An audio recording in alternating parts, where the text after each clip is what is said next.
এই পেরেশানিতে আশ্চর্য আমি মাথা ঘুরে পড়ে গেছি।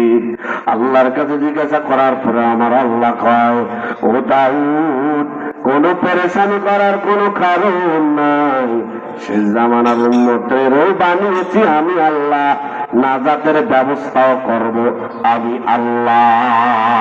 সুবহানাল্লাহ বলে। দাউদ শুনো,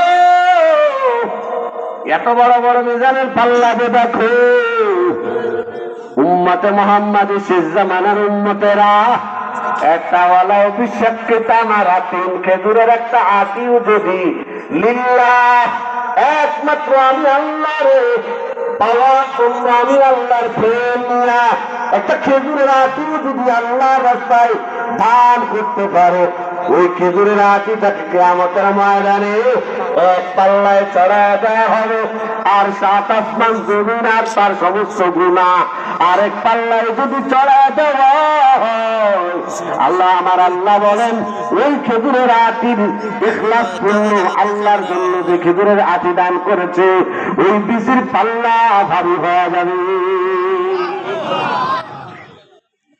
ইখলাসের আমল এত পাওয়ারফুল।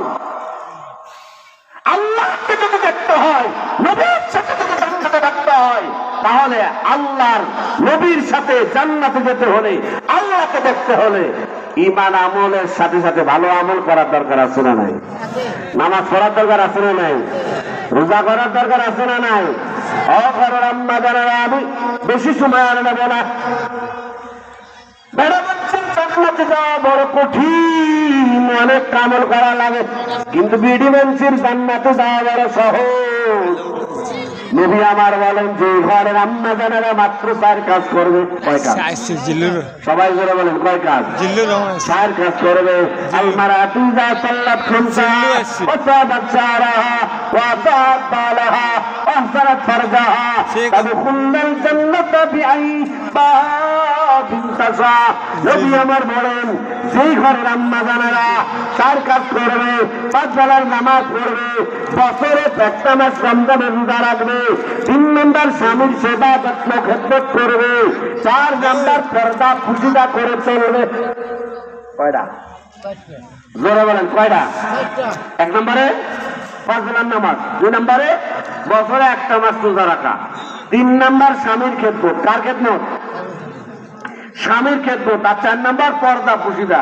পর্দা কি আছে এলাকায়? আছে, আছে।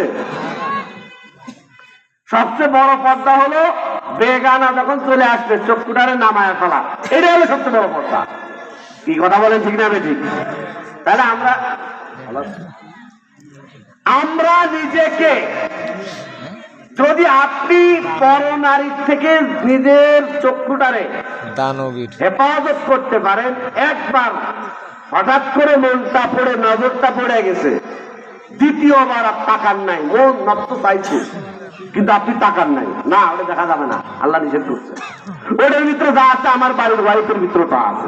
কি কথা বলে, ঠিক না ঠিক? এজন্য নবী বলছে রাস্তায় দিয়ে রইছো, যদি বেড়ি মানুষ দেখার পরে তোমার ভিতরে খারাপ কামনা যাবে, এরকম নবী বলতে পারলে আছে, তাহলে তোমার জন্য ফরজ হলো তোমার বউয়ের কাছে যাওয়া হবে। এর ভিতরে যা আছে ওর